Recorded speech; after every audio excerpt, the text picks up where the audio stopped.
નમસ્તે પ્રશિક્ષણાર્થી બહેનો. Course 1B જેની ચર્ચા આજે આપણે ફરીથી કરીશું, જેનું નામ છે સ્વની સમજ અને શૈક્ષણિક દ્રષ્ટિબિંદુનો વિકાસ, અને જેની અંદર આપણે પ્રવૃત્તિ 2ની ચર્ચા લાસ્ટ વિડીયો લેક્ચરની અંદર કરી હતી, જે હતી બાળકો સંબંધિત મૂવી, જેમાં આપણે ઉદાહરણ તરીકે તારે ઝમીન પર મૂવીની ચર્ચા કરી હતી કે એનો અહેવાલ લેખન તમે કઈ રીતે કરી શકો. હવે આપણે આપણી આગામી પ્રવૃત્તિ તરફ જઈ રહ્યા છીએ, જેમાં પ્રવૃત્તિ નંબર 3 એટલે કે માપન અને નિર્દેશનમાં અભ્યાસક્રમનું જોડાણ. આ પ્રવૃત્તિ નંબર 3નો વિષય છે, જેમાં આપણે માળખા અંતર્ગત તેનું સૌથી પહેલાં એનું સ્વરૂપ જોઈશું, ત્યાર પછી એનો હેતુ, ત્યાર પછી પ્રશિક્ષણાર્થી તરીકે તમારી ભૂમિકા, અને ત્યાર પછી માર્ગદર્શકની ભૂમિકા, અને ત્યાર પછી તમે ફળશ્રુતિ સ્વરૂપે અહેવાલ લેખન કરશો તે. રાઈટ. તો પ્રવૃત્તિનું સ્વરૂપ શું આવશે? અભ્યાસક્રમનું વિશ્લેષણ, ઉદાહરણ તરીકે વિષયવસ્તુ, અને અભ્યાસક્રમના વિવિધ ભાગો જેવા કે અધ્યાપન પદ્ધતિ, રિસોર્સિસ, અને સાથે સાથે માપન પ્રક્રિયા.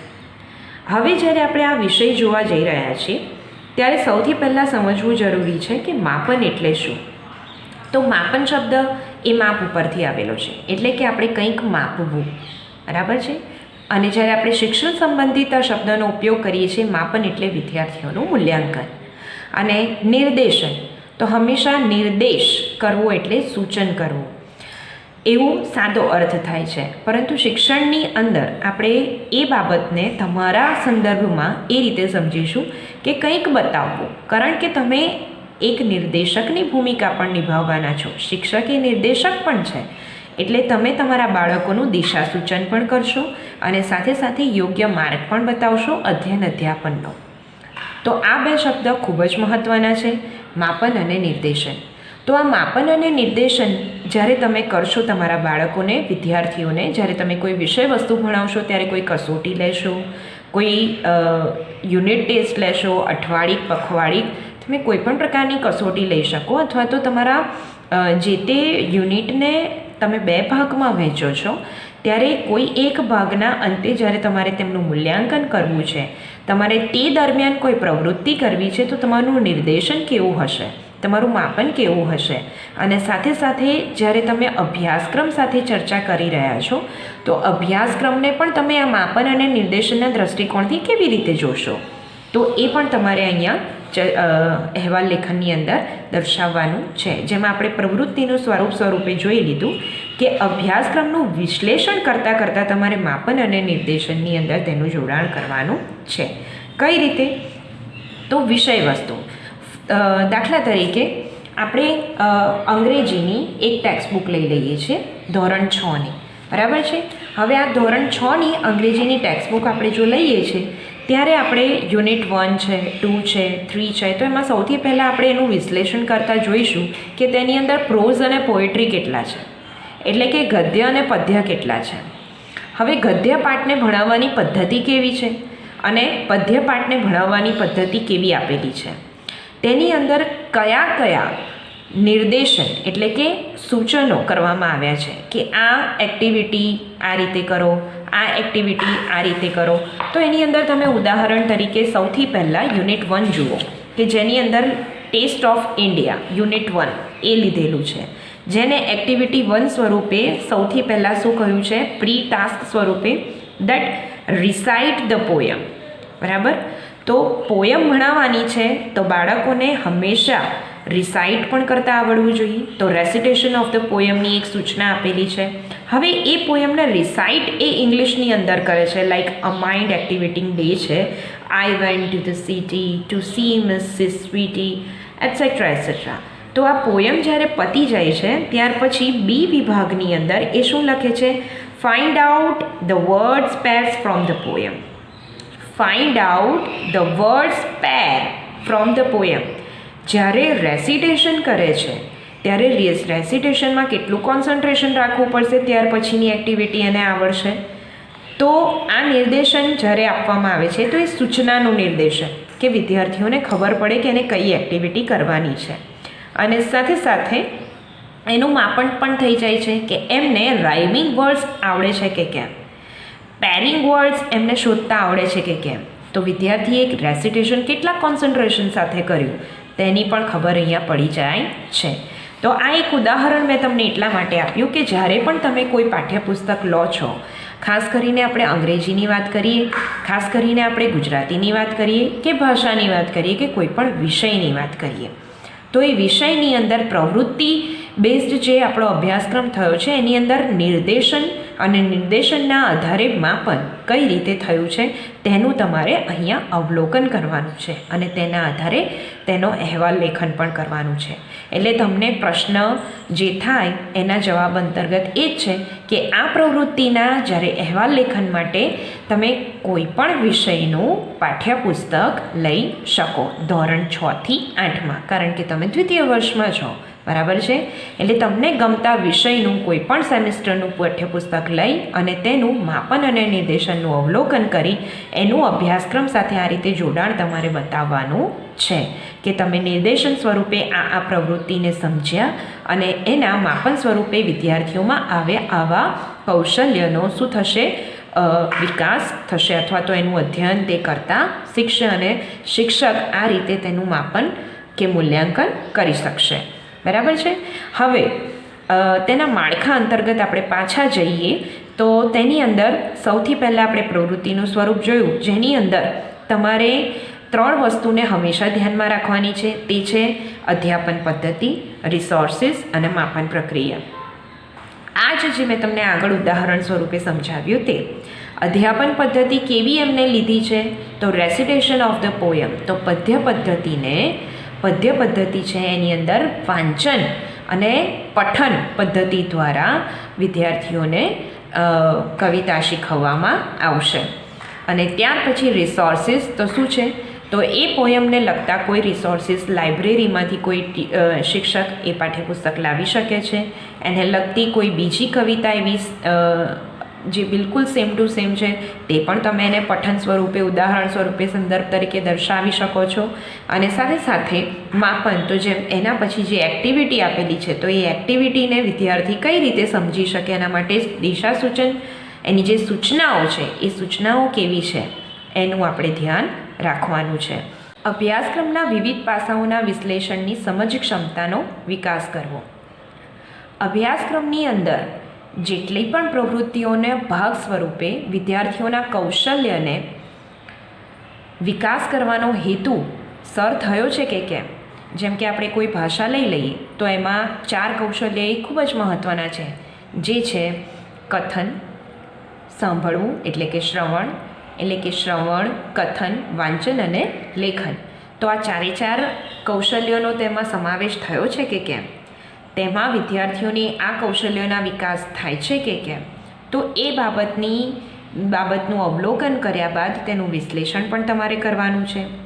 તો તેની અંદર તમારી ભૂમિકામાં સૌથી પહેલો મુદ્દો તમારે શું ધ્યાનમાં રાખવાનો છે કે પ્રાથમિક શાળાના કોઈપણ ધોરણ કે વિષયના અભ્યાસક્રમ કે પાઠ્યક્રમનું પાઠ્યપુસ્તકની પસંદગી કરવી અને કેટલીક બાબતોને ધ્યાનમાં રાખી તેનું અવલોકન કરી તેનું વિશ્લેષણ કરવું. જેમ કે અભ્યાસક્રમના વિવિધ ભાગો અને વિષય વસ્તુનું વિશ્લેષણ, જેની અંદર આગળ પણ આપણે ચર્ચા કરી તેમ કે શૈક્ષણિક પદ્ધતિ, કઈ શૈક્ષણિક પદ્ધતિનો ઉપયોગ કરવામાં આવ્યો છે. શું આમાં વ્યાકરણ અનુવાદ પદ્ધતિ છે, શું આમાં ડાયરેક્ટ મેથડ છે, શું આમાં કથન પદ્ધતિ છે, શું આમાં વાર્તા પદ્ધતિ છે, શું આમાં કાવ્યગાન પદ્ધતિ છે, શું આમાં પઠન પદ્ધતિ છે.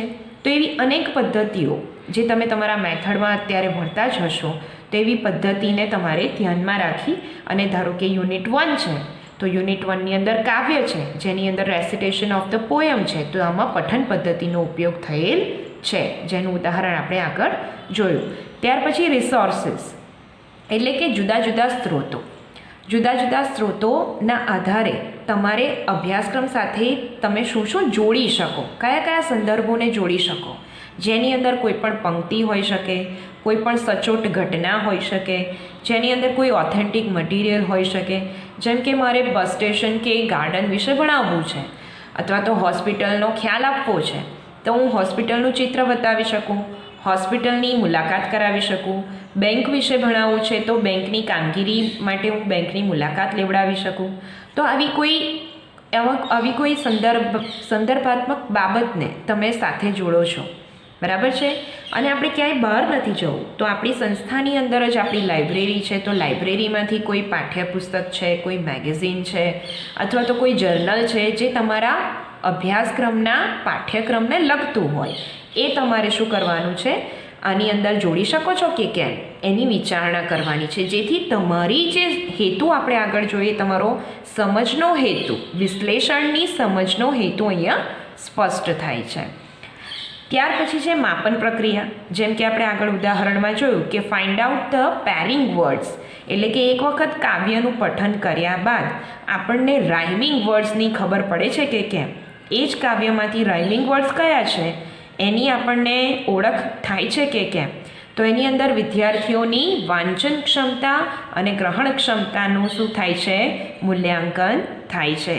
તો એવા ઉદાહરણો તમારે કોઈ પણ એક વિષયની પસંદગી કરી એના પાઠ્યક્રમની અંતર્ગત તમારે આવા કેટલાક ઉદાહરણો લઈ અને અહેવાલ લેખન કરવાનું રહેશે. બીજો પોઈન્ટ કયો છે, તો નિર્દેશનના આયોજન અને માપનમાં અભ્યાસક્રમનો ઉપયોગ તમે કઈ રીતે કરશો તેની ચર્ચા કરો. તો આગળ મેં તમને કહ્યું તેમ કે યુનિટ 1 છે, યુનિટ 2 છે, કે પ્રકરણ 1 છે, કે વિજ્ઞાનનો પાઠ 1 છે, 2 છે, 3 છે, તમે કોઈ પણ વિષય વસ્તુને લઈ અને તેનું જે વિશ્લેષણ પાઠ અનુસાર, તેની પ્રવૃત્તિ અનુસાર કરો છો, તેને ખૂબ જ સરસ રીતે અહીંયા આલેખન કરવાનું છે. કે જ્યારે તમે આયોજન કરો છો એક પાઠ્યપુસ્તકના લેખક તરીકે અથવા તો એક શિક્ષક તરીકે, જ્યારે તમે એને ભણાવવાનું આયોજન કરો છો ત્યારે કઈ કઈ બાબતો ધ્યાનમાં રાખશો અને સાથે સાથે એને કેવી રીતે વિદ્યાર્થીઓ સામે રજૂઆત કરશો, ત્યાર પછી તેનું નિર્દેશન આની અંદર કઈ રીતે કરશો, એમાં કેવી સૂચનાઓનો સમાવેશ કરશો, એ સૂચનાઓના ભાગ સ્વરૂપે જ્યારે વિદ્યાર્થીઓ એની પ્રવૃત્તિ કરશે ત્યારે એ પ્રવૃત્તિની અંદર તે કયા કયા કૌશલ્યોનો તેમની અંદર વિકાસ થશે. તો આ બધી બાબતોને તમારે નોંધવાની છે અને તમારી જે કંઈ પણ કાચી નોંધ તૈયાર થાય છે તેના આધારે ફળશ્રુતિના ભાગ સ્વરૂપે, જેમાં તમારા પ્રવૃત્તિનું સ્વરૂપ, હેતુ, ત્યાર પછી તમારી ભૂમિકા અને માળખામાં છેલ્લે પછી શું આવે છે, ફળશ્રુતિ, એટલે કે તમારો અહેવાલ લેખન, એની અંદર તમારે આ નોંધવાનું છે કે જેમાં તમારો હેતુ તાલીમાર્થીઓએ જે નક્કી કર્યો છે અને જોયો છે પાઠ્યપુસ્તકની અંદર કે ભાઈ એના હેતુઓ શું છે વિષય વસ્તુને ભણાવવા પાછળના, તો એ હેતુઓ અભ્યાસક્રમના અવલોકનના આધારે તમને લાગ્યું કે પરિપૂર્ણ થાય છે, તો એ સમાવિષ્ટ હેતુને ધ્યાનમાં રાખીને તમારે રિપોર્ટ તૈયાર કરવાનો છે. તો જેની અંદર તમે શું અવલોકન કર્યું કે માપનની પ્રવિધિઓ અંદર એનો ઉપયોગ થયો છે, તમે એની અંદર ટીચિંગ એડનો ઉપયોગ કરી શકો છો, ઓડિયો વિઝ્યુઅલ એડ્સનો ઉપયોગ કરી શકો છો, સાથે સાથે તમે ટેકનોલોજીનો ઉપયોગ કરીને સરસ રીતે ભણાવી શકો છો. તો આવી કઈ બાબતો તમે તેની અંદર અવલોકન કરી અને પાઠ્યક્રમનો અભ્યાસક્રમની અંદર માપન અને નિર્દેશનનું જોડાણ કેટલું સારું અથવા તો વિશ્લેષણના ભાગ સ્વરૂપે તમને કેટલું યોગ્ય લાગ્યું તેવો તમારો વ્યૂ અથવા તો તમારે પોતાની સમજના આધારે તમારું મંતવ્ય પણ તેની અંદર જણાવવાનું છે અને એના આધારે તમારે 400 થી 500 શબ્દની અંદર તમારો અહેવાલ તૈયાર કરવાનો છે.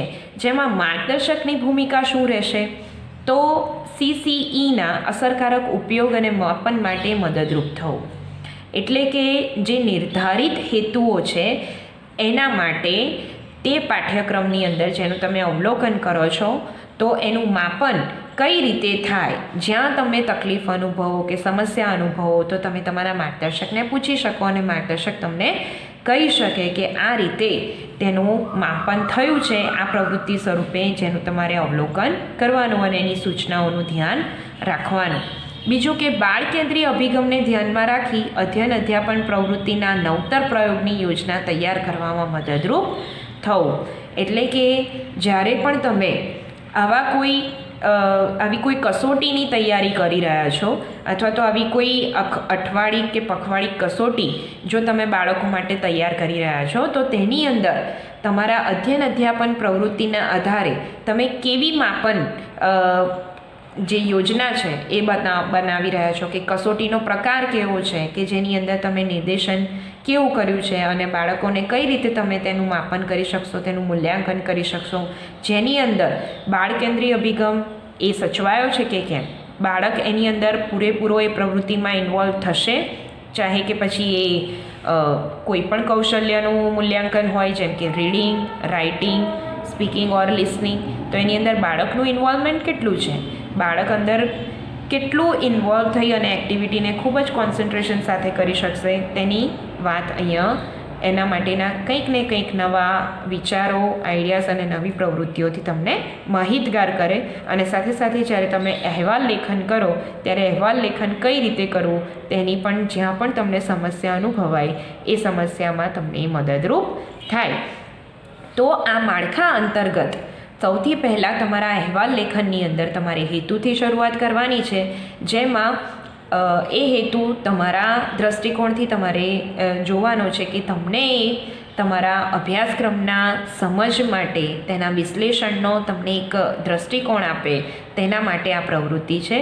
અને જ્યારે તમે પર્ટિક્યુલર કોઈ પાઠ્યપુસ્તક લો છો અને એના અભ્યાસક્રમનું અવલોકન કરો છો ત્યારે સૌથી પહેલાં મથાળું એ તમારે લખવાનું છે કે ધોરણ 6ના અંગ્રેજી વિષયના પ્રથમ સેમિસ્ટરની અંગ્રેજી પાઠ્યપુસ્તકનું મેં ચયન કર્યું છે અને એની અંદર હું યુનિટ 1 to 5નું અવલોકન કરીશ, જેમાં ક્રમશઃ યુનિટ 1ની અંદર પહેલી એક્ટિવિટી હતી ડેલી માઇન્ડ એક્ટિવિટીની કવિતા, જેની નિર્દેશન આવું છે રેસિટેશન ઓફ ધ પોયમ. અને ત્યાર પછી મૂલ્યાંકન સ્વરૂપે કેટલીક એક્ટિવિટી શરૂ થાય છે, જેની અંદર પહેલી જ એક્ટિવિટી એ હતી કે બાળકો તેમાંથી રાઇમિંગ વર્ડ્સ શોધે, એની પ્રોપર સૂચના તમારે લખવાની છે. અને આ રીતે તમે ઉદાહરણ સ્વરૂપે એ ટાંકી અને પછી તેનું વિશ્લેષણ કરો કે ભાઈ આ બંને એક્ટિવિટી દ્વારા બાળકોની પઠન જે કૌશલ્ય છે એ પણ વિકસે છે અને સાથે સાથે તેમની ગ્રહણ શક્તિનો પણ ખ્યાલ આવે છે અને બાળકો શોધ પ્રવૃત્તિ, જે શોધ અભિગમ છે એનો વિકાસ થાય છે અને બાળકોએ જે કંઈ પણ વાંચી છે કવિતા એમાંથી રાઇમિંગ વર્ડ્સ જો શોધવામાં સક્ષમ બને છે તો એમની અંદર એ શોધ પ્રવૃત્તિનો વિકાસ થાય છે. તો મૂલ્યાંકન અર્થે પણ આ પ્રવૃત્તિ યોગ્ય છે કે મધ્યમ છે કે આની અંદર આવા સૂચનો હું આપી શકું છું એવું પણ તમે આની અંદર લખી શકો. એટલે અહેવાલ લેખન જ્યારે તમે શરૂ કરો ત્યારે તમારે આ બાબતોનું ધ્યાન રાખવાનું છે અને સાથે સાથે ક્રમશઃ આવા ઉદાહરણ આપી તેનું સ્પષ્ટીકરણ આપવું અને પછી ઉપસંહાર સ્વરૂપે પાઠ્યપુસ્તકના જે કંઈ પણ તમારા પોતાના અવલોકન આધારિત જે તમારું પોતાનું સજેશન હોય કે તમારી પોતાની કેટલીક સલાહ હોય કે તમારું મંતવ્ય હોય એને તમે શૈક્ષણિક ફલિતાર્થ સ્વરૂપે નોંધી શકો છો. તો આ રીતે તમારે પ્રવૃત્તિ 3નું કાર્ય પરિપૂર્ણ કરવાનું છે.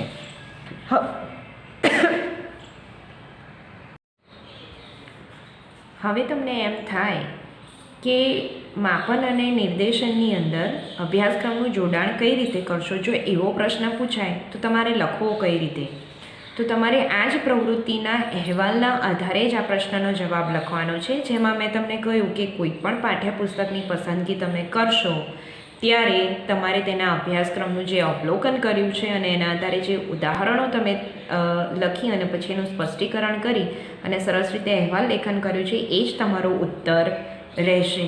એટલે ક્યાંય કોઈ જગ્યાએ કન્ફ્યુઝ ન થતાં હંમેશા સૌથી પહેલાં નક્કી કરો કે તમે આ પ્રવૃત્તિના અંતર્ગત કયું પાઠ્યપુસ્તક નક્કી કર્યું છે. એ પાઠ્યપુસ્તક નક્કી કર્યા બાદ તેના યુનિટ તમે નક્કી કરી લો કે 1 પ્રકરણ કે 2 પ્રકરણનું હું અવલોકન કરીશ અને એના આધારે મારું અહેવાલ લેખન કરીશ. અને જેમાં મુખ્ય 2 શબ્દને હંમેશા ધ્યાન રાખવાના છે એ છે નિર્દેશન અને માપન. નિર્દેશન એટલે કોઈ પણ પ્રકારની પ્રવૃત્તિ જે બંને પ્રકરણ કે યુનિટની અંદર આપેલા છે તો એ બંને યુનિટમાં એ સૂચનાઓ કેવી આપેલી છે, બાળકો પ્રવૃત્તિ કરી શકે તેના માટે, અને પદ્ય કે ગદ્ય જે કંઈ પણ છે અથવા તો પાઠ છે તો તે તેમની ગ્રહણ ક્ષમતા કે કૌશલ્યોને ચકાસવા માટે કેવી પ્રવૃત્તિઓનું આયોજન અંદર પાઠ્યપુસ્તકની અંદર આપેલું છે. તો એ થઈ ગયું તમારું માપન અને જેને સરળ શબ્દોમાં સમજીશું તો મૂલ્યાંકન. તો આ રીતે તમે તેના અભ્યાસક્રમનું જોડાણ માપન અને નિર્દેશનમાં કરશો અને તમારી અંદર પણ વિદ્યાર્થીઓની કસોટી માટે નિર્દેશન અને માપનમાં આ રીતે તે મદદરૂપ થશે અથવા તો અભ્યાસક્રમ મદદરૂપ થયો એ રીતે તમે તમારા પ્રશ્નનો ઉત્તર પૂર્ણ કરી શકો છો. એટલે આ જ રીતે તમારે આ પ્રવૃત્તિ તથા તેના પ્રશ્નની તમારે શું કરવાની છે, તૈયારી કરવાની છે અને સાથે સાથે તે ગૃહકાર્ય સ્વરૂપે તમારા નોંધની અંદર નોંધવાનું પણ છે. ચાલો, નમસ્કાર.